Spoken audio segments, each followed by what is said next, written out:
Hello అండి, welcome to my channel. So ఈరోజు నేను గోబీ రైస్ చేస్తున్నానండి. అదే క్యాబేజీతో చేస్తున్నాను. సో దానికి కావాల్సినవి ముందుగా ఒక సైడ్ ప్యాన్ పెట్టుకొని అందులో క్యారెట్, ఆనియన్, క్యాప్సికము, పచ్చిమిర్చి, తర్వాత అల్లం వెల్లుల్లి పేస్ట్ ఇవన్నీ వేసుకున్నానండి. ఇవి మంచూరియా కోసం.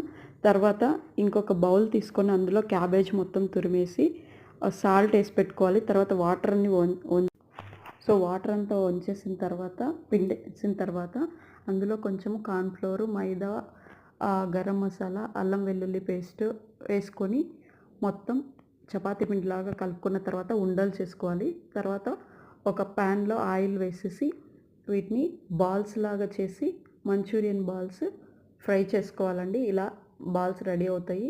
తర్వాత మనము రెడీ చేసి పెట్టుకున్నాం కదా గ్రేవీకి, అందులో ఉప్పు, కారము, తగినంత సాల్ట్ వేసుకొని తర్వాత కొంచెము కార్న్ఫ్లోర్ వాటర్, ఫుడ్ కలర్ వేసేసి గ్రేవీ మొత్తం వేసేసుకోవాలండి. తర్వాత ఆ మంచూరియన్ బాల్స్ వేసామంటే మనకు గోబీ మంచూరియా రెడీ అవుతుంది.